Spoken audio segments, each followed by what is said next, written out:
society, it seems there are an increasing amount of people that are growing obsessed with their self-image, with the opinion of others. In order to gain favor with greater society, they put on a mask, in many cases multiple masks, so they may hide their true selves, their true beliefs, their true feelings. These masks are known as the persona. The persona is a way for people to present themselves to the world and those who live within it. The problem is, the world does not want to see all of you. So what are you to do with your beliefs, your desires, that society is deemed undesirable? You take it and throw it into the dark corner of your mind and forget about it. Though doing this will undoubtedly be one of the biggest mistakes you can make. There in the corner, it sits, it festers, and rots.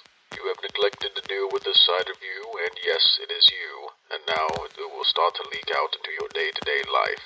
This is the shadow. One can simply describe a shadow as a dark surface deprived of light, but for Carl Jung, the shadow takes a more literary stance. For the individual, it is a worrying thought that the shadow can and will spring up from the unconscious mind to wreak havoc upon what he loves. And make no mistake, it can and will come for you, for you can only hide it away for so long. And when it does come forth with all of its rage, will you be able to stop it?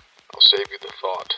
No, you can't. It is quite within the bounds of possibility for a man to recognize the relative evil of its nature, but it is a rare and shattering experience for him to gaze into the face of absolute evil. Carl Jung. Jung said that it is important to find socially acceptable means to externalize the shadow, to bring the darkness into the light. The ego is able to integrate the shadow rather than repress the impulse. When simply repressed, the shadow will find its way to jump out in disturbing ways. This will break the persona and make it much harder for you to go through your life with the conviction that you are an honest and just individual. There is no doubt that you and I are in reality much less good than we imagine ourselves to be. Everyone carries a shadow, and the less it is embodied in the individual's conscious life, the darker and blacker it is. A good example would be the stereotype of the priest that likes kids just a little too much. The position will often require them to act contrary to their own nature. People with dense shadows are easy to spot. They are extremely judgmental and blame others for what they themselves are guilty of.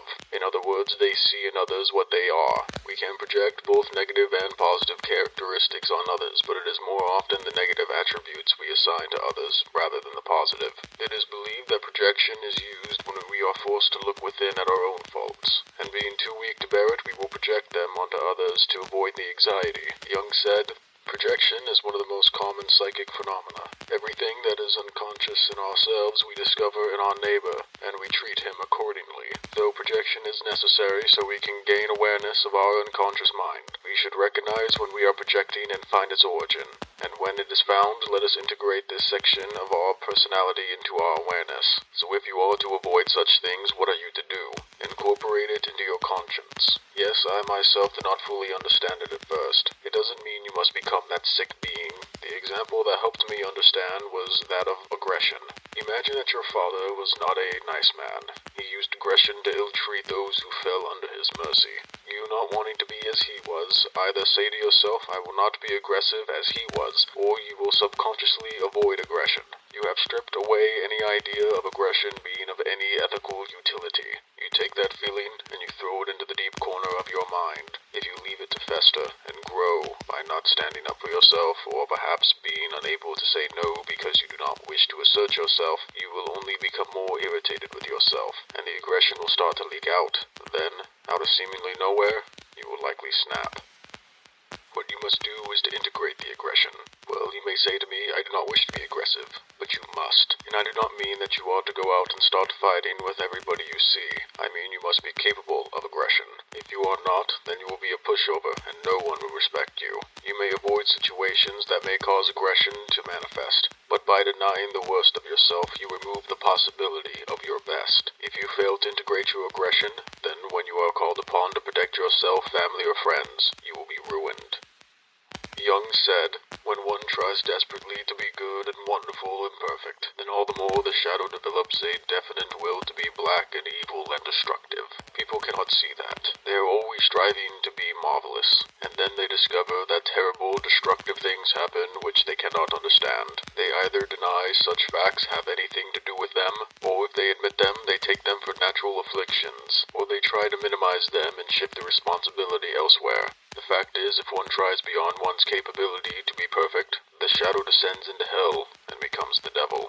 Carl Jung believed that if we become aware of our shadows and find a way to integrate it, we are less likely to lose control. This process is called individuation.